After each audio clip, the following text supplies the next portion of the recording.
Hukum menikah berbeda agama. Bismillahirrahmanirrahim. Assalamualaikum warahmatullahi wabarakatuh. Alhamdulillah wassalatu wassalamu ala Rasulillah Muhammad ibni Abdillah, amma ba'du. Pada kali ini Ustadz Pinggiran akan membahas suatu tema yang ini sebenarnya sudah lama dan sering terjadi, yaitu pernikahan berbeda agama. Baiklah, monggo kita kaji bagaimana hukumnya berbeda agama. Pertama kita bacakan surat Al-Baqarah ayat 221 yang berbunyi, A'udzu billahi minasyaitonir rajim. Bismillahirrahmanirrahim. Wala tunkihul musyrikati hatta yu'min wala amatun mu'minatun khairum min musyrikah walau a'jabatkum wala tunkihul musyrikina hatta yu'minu wala 'abdun mu'minun khairum min musyrikin walau a'jabakum. Ulaika yad'una ila an-nar wallahu yad'u ila al-jannah wal maghfirah bi'idhnihi wa yubayyinu ayatihi lin-nasi la'allahum yatadhakkarun.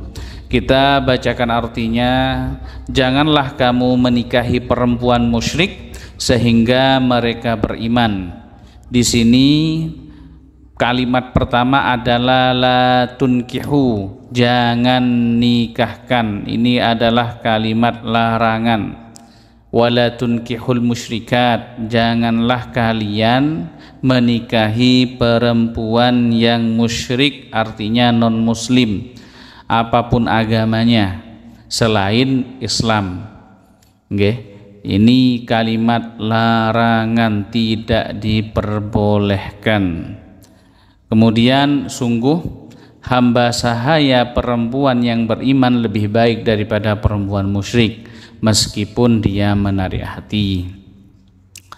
Jangan pula kamu menikahkan laki-laki musyrik dengan perempuan yang beriman hingga mereka beriman. Jadi larangan ini selagi dia masih di dalam agamanya, selagi mereka berkeyakinan dengan agamanya, berkeyakinan agama Kristen, agama Buddha, agama apapun itu selain Islam, maka selagi dia berpedoman pada agamanya, tidak boleh orang muslim atau muslimah menikahi musyrik atau musyrikah. Di bahasanya non muslim. Kemudian arti selanjutnya, sungguh hamba sahaya laki-laki yang beriman lebih baik daripada laki-laki musyrik meskipun dia menarik hatimu. Mereka mengajak ke neraka sedangkan Allah mengajak ke surga dan ampunan dengan izin Allah Ta'ala. Allah menerangkan ayat-ayatnya kepada manusia agar mereka mengambil pelajaran.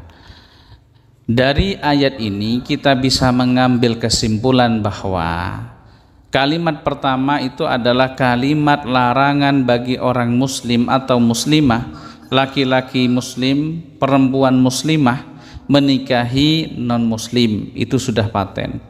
Itu di kalimat pertama. Dan ini sebenarnya sudah dibahas oleh Majelis Ulama Indonesia.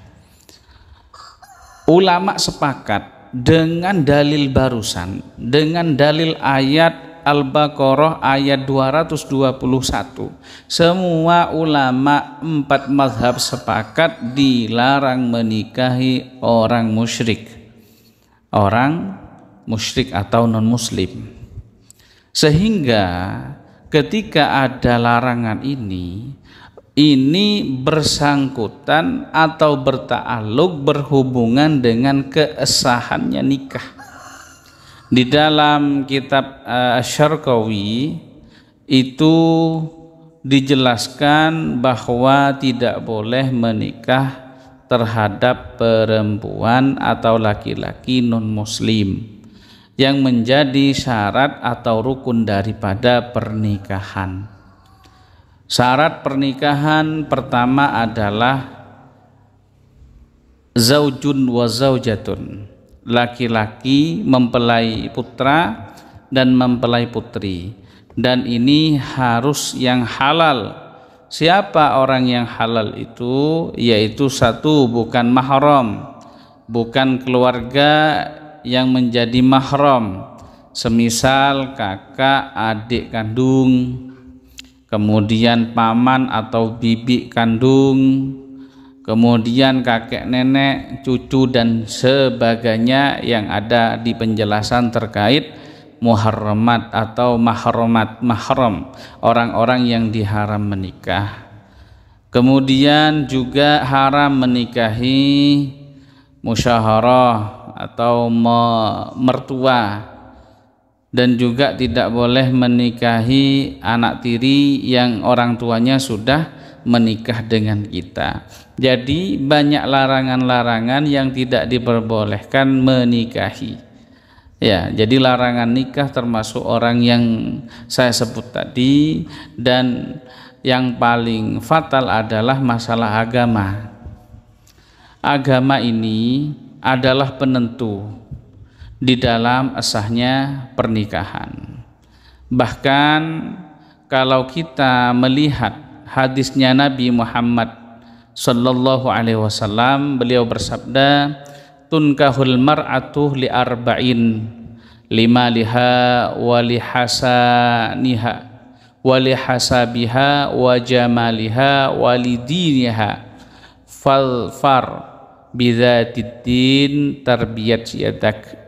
Artinya wanita itu boleh dinikahi karena 4 hal, 4 perkara.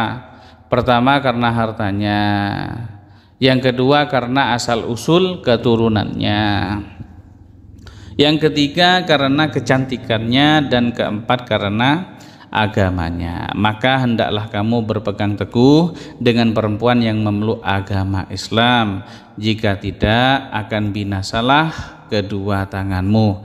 Hadis riwayat muttafaq alaih. Jadi dari hadis ini Majelis Ulama Indonesia sebenarnya sudah menetapkan bahwa pelarangan pernikahan berbeda agama, dan ini sudah disepakati oleh ulama, dan tidak ada satupun ulama yang memperbolehkannya, ya, kecuali orang yang hanya berbicara sosial tanpa pedoman agama. Kalau peneliti atau orang yang menganalisa atau apalah, apalagi yang mengatasnamakan hak asasi manusia, yaitu maka sudah berbeda pandangan sudut dengan ahli agama. Kalau mereka itu mengikuti nalar pikiran, bukan mengikuti agama. Kalau menurut pikiran mereka tidak baik, maka berarti itu tidak baik. Ya, jadi di dalam beragama harus mengikuti pedoman, berbeda dengan orang-orang yang mengatasnamakan hak asasi manusia. Maka tanpa agama, tanpa pedoman, mereka bisa berbicara seenaknya atau memberikan konsep, memberikan hukum sesuai yang mereka inginkan. Ya, sehingga LGBT pun didukung oleh mereka-mereka yang mengatasnamakan hak asasi manusia, karena mereka pandangannya bukan masalah agama, tapi pandangan mereka masalah sosial.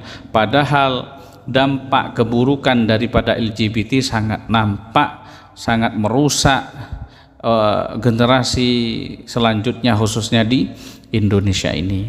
Saya kira itu pembahasan singkat terkait hukum menikah berbeda agama. Mudah-mudahan kita sebagai orang muslim menjadi orang muslim yang taat kepada agama, kepada Allah Subhanahu wa taala. Akhiran, assalamualaikum warahmatullahi wabarakatuh.